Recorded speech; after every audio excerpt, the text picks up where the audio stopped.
Assalamualaikum Adirekta. Oke, pada kesempatan kali ini kita masih tetap akan membahas prosedur analitis dan juga sampling ya pada TM ke-12 ini. Jadi yang pertama di sini kita disuruh untuk membuat grafik scatter dengan nilai pada kolom total penjualan. Nah, total penjualannya ada di sini. Kemudian kita akan membuat grafik scatternya. Ctrl Shift Page Up, kemudian kita cari yaitu menggunakan insert, kemudian scatter. Nah, perlu teman-teman ketahui bahwa grafik scatter itu sebenarnya kita diminta untuk mencari atau melihat relasi antar dua variabel. Nah, karena di sini kita diminta hanyalah satu variabel, maka dari itu sumbu X dan sumbu Y-nya itu tetap hanya satu variabel gitu ya. Kalau dua variabel X dan Y-nya itu melambangkan masing-masing variabel. Nah, kalau hanya satu variabel itu, maka total penjualannya itu ada di sumbu Y di sini.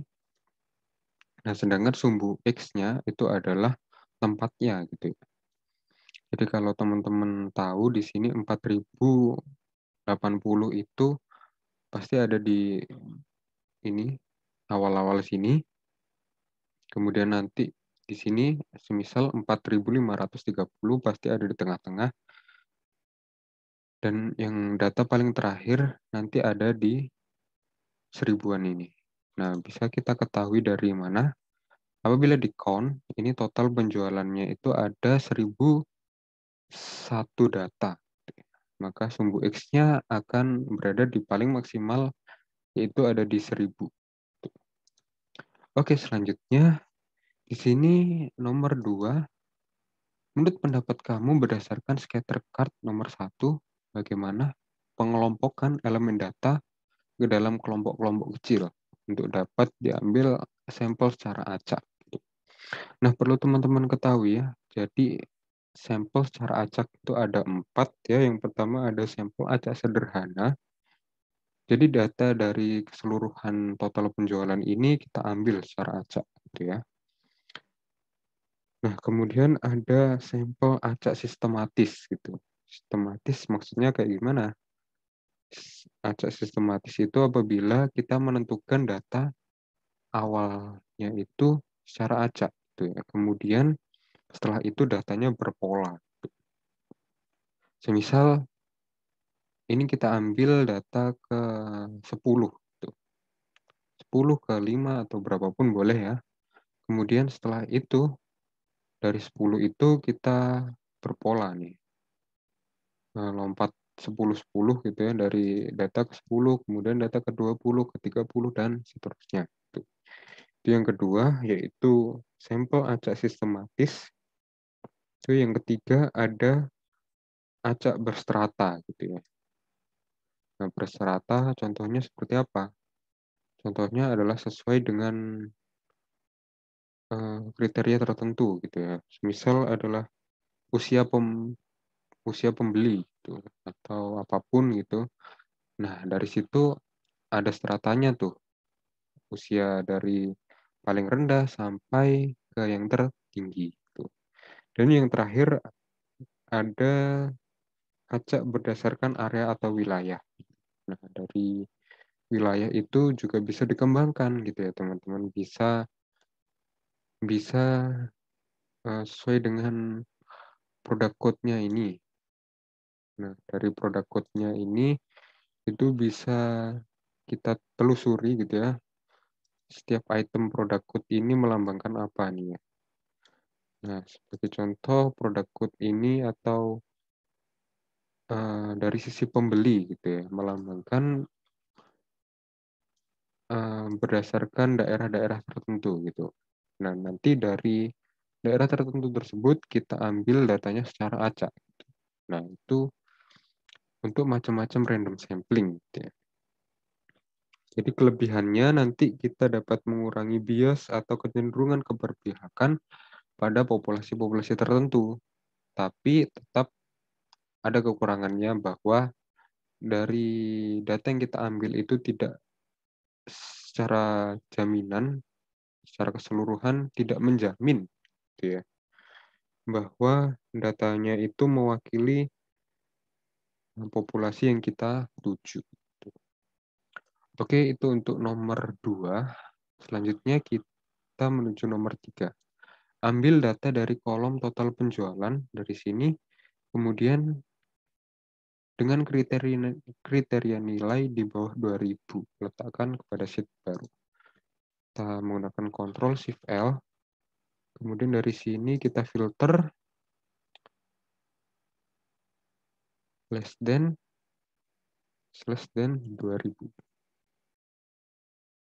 Nah, kemudian kita Ctrl Shift Page Down, Ctrl C, dan kita kopas ke sheet baru, Ctrl V di sini. Oke, setelah itu kita menuju soal nomor 4 ya. Dari soal nomor 3 ini kita disuruh untuk membuat level gitu ya, berdasarkan syarat yang ada di bawah ini. Tuh. Ini aku kopas dulu ke sini. Nah, dari sini kita disuruh untuk membuatkan level gitu ya. Nah, untuk syaratnya ada di sini gitu. Nah, di sini kita diperbolehkan untuk menggunakan formula VLOOKUP atau if. Nah, yang lebih mudah adalah kita menggunakan VLOOKUP ya, daripada if. Karena kalau menggunakan if nanti pasti akan bertingkat if-nya dari 1 sampai ke 7, ada if di dalam if, ada if di dalam if, dan itu seterusnya. Nah, akan lebih mudah apabila kita menggunakan VLOOKUP gitu. Untuk syaratnya kita tuliskan terlebih dahulu di sini ya, ada level 1 sampai level ke 7. 1 sampai 7. Kemudian di sini untuk nilainya kita tulis di sebelah kiri dari level. Karena nanti kita menggunakan VLOOKUP, sedangkan lookup value-nya adalah total penjualan. Nah, di sini kita mulai nilai level satunya itu adalah dari 0, gitu ya teman-teman. 0, 500, kemudian 800, 1000, 1200, 1500, 1800. Nah, tujuannya kenapa sih kita mulainya dari 0 bukan dari 500? Karena di sini lookup value atau VLOOKUP, formula VLOOKUP yang akan kita gunakan, yang mana nanti range lookup-nya kita gunakan 1, bukan 0. Kenapa 1? Karena kita akan menggunakan leveling ini, total penjualannya, dengan nilai yang kita sebutkan itu merupakan nilai yang mendekati, gitu ya, bukan nilai pastinya. Jadi nanti yang mendekati, semisal ini 1660. Nah, itu kan ada di antara level 6 dan 7 nih ya. 6 dan 7. Nah, ini 1660 ini ikut yang mana gitu kan. Nah, formula VLOOKUP itu akan mengikuti level yang ada di bawahnya gitu. Misal 1660 itu akan masuk pada level ke-6. Sedangkan untuk yang di atas atau yang semisal nih ya, ada data total penjualan 1799. Nah, karena meskipun mendekati di level ke-7, karena data itu ada di bawah 1800, maka dia tetap akan masuk ke level ke-6. Di sini kita tuliskan aja VLOOKUP, dia lookup value-nya total penjualan, kemudian table array-nya dari sini F4 jangan lupa, kemudian 2, dan di sini approximate match ya, bukan exact match. Nah, level 6 gitu ya. Nah, sudah seperti ini gitu ya. Sesederhana itu apabila kita menggunakan formula VLOOKUP. Kemudian untuk nomor 5, ambil data dari level 5, Ctrl Shift L, kemudian kita pilih atau kita cek yang berdasarkan level 5. Nah, kemudian setelah itu tidak boleh ada data yang duplikasi.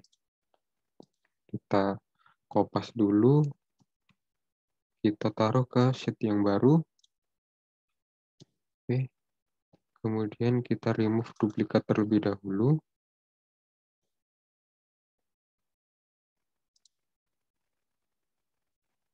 Nah, ternyata tidak ada yang duplikat ya, teman-teman.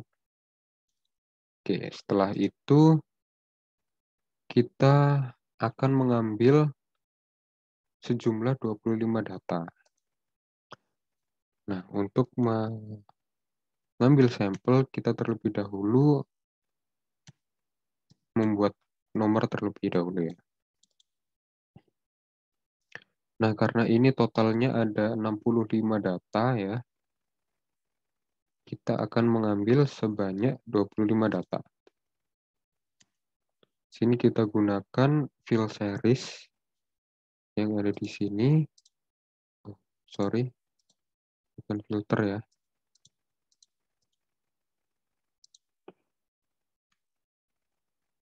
Satu, kita gunakan series. Series in kolom dan stop value-nya adalah di 25. Nah, sudah seperti ini.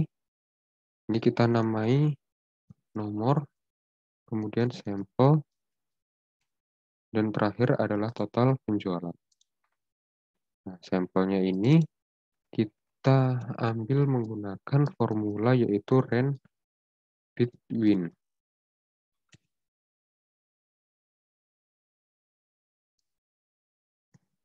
Kita ambil yaitu data 1 sampai ke 65.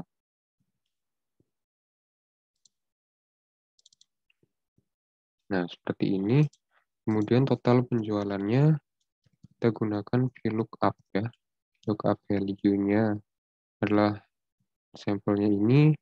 Kemudian table array-nya 4. Kemudian ini adalah 2. Ini adalah exact match. Ya, ini. Nah, lazimnya ya teman-teman kalau di buku-buku yang aku baca itu pengambilan sampel itu setidaknya adalah 10% dari total populasi. Nah, kalau ini ada 66, nah lazimnya sampel yang diambil itu adalah 10%-nya gitu. Nah, karena ini yang diminta 25%, 25 data, sorry, yang mendekati 39%. Nah, maksudnya apa sih?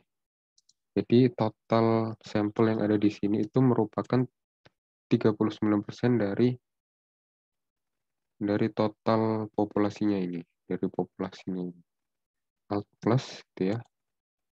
Kemudian total dari populasi kita jumlahkan juga. Ini harus 39%.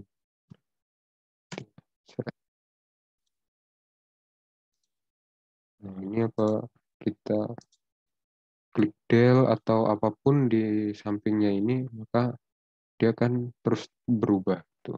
Nah, karena udah 39%, kita paste value di sampingnya.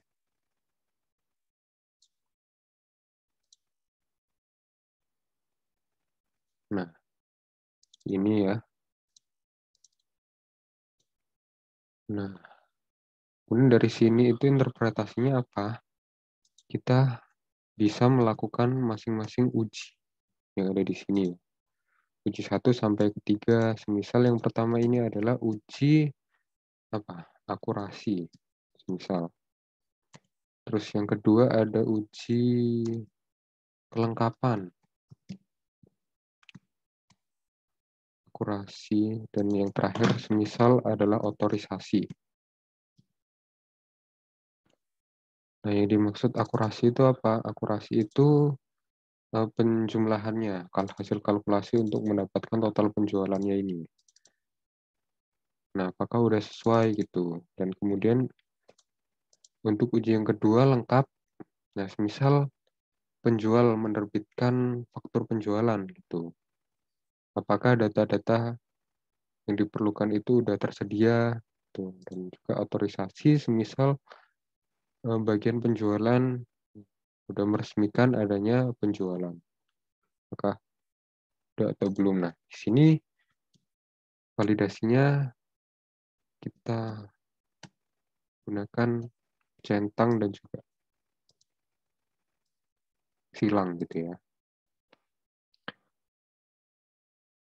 Oke, mungkin segitu aja untuk latihan soal kali ini. Semoga bermanfaat, sukses untuk UAS-nya teman-teman semua. Aku akhiri, wassalamualaikum warahmatullahi wabarakatuh.